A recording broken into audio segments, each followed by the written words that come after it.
Good evening, my friends. Today, today, I've been thinking about,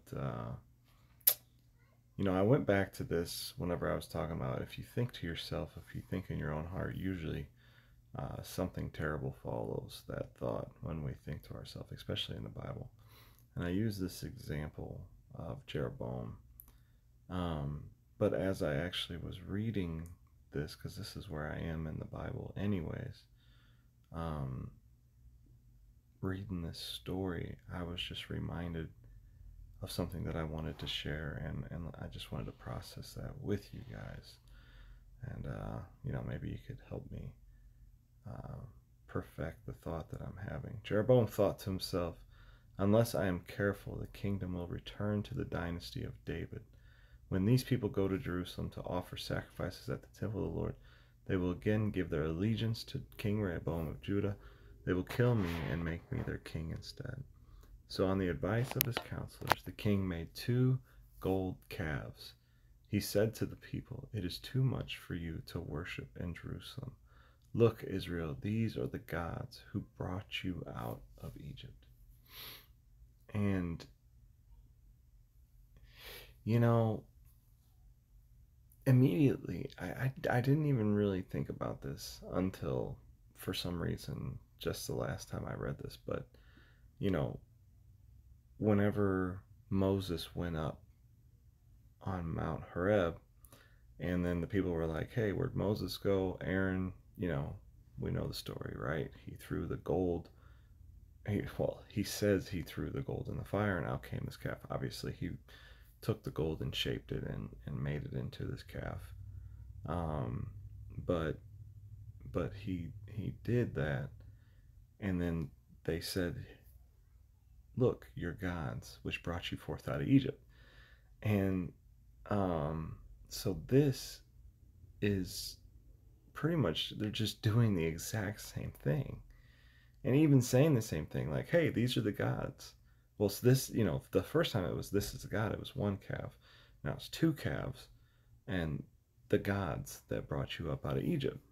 But it's just amazing to me that Jeroboam knows this story about, you know, Aaron and Moses and the trouble that came on all the people after they did what they did. And then he does the same thing. And actually, it's like that's part of his plan, and I can't even comprehend um, what it's like to have no fear of God in that way.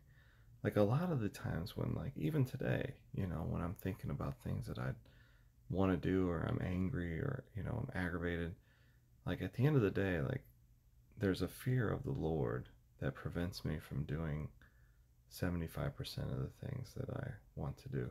You know what I'm saying? So, or if not 100%, 100%, maybe there's 25% that maybe are actually good things that I can do or something. I don't know.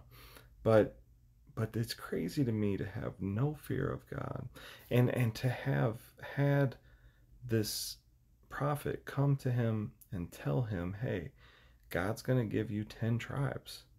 And then he gave it to him. And then I don't know. It's crazy. And then for Jeroboam to do this after what the Lord had done and given to him, and then also after what he knows happened with Aaron and Moses, but then to even repeat it. And since it's the second time, I'm wondering, like, is there something, like, is it 2 calves because they know it's the second time? I don't know. Anyways, but I just can't believe um, what we're capable of. It's really scary. It's scary to me to see the the depravity of man, the ability of men to rebel against God without fear. Uh, it's it's really scary, And even in this world, it's like I just want to tell more people about Jesus, but I don't know, man. Do I really? You know, I feel like it's pointless. I'm at a point where it's so hard. People are so hard-hearted. It's and maybe I'm the one that's hard-hearted, and I just don't want to invest in these people anymore. I don't know. So, but when people are walking around and willing to do things like this, and to have that complete blindness to where no fear of God, the consequences of their actions, it's hard. So, didn't mean to get heavy on you, but I just thought that was really interesting to realize that Jeroboam set up these two calves and said the exact same thing that Aaron had said, but I don't know where else to go with that, but maybe you can help me. Good night.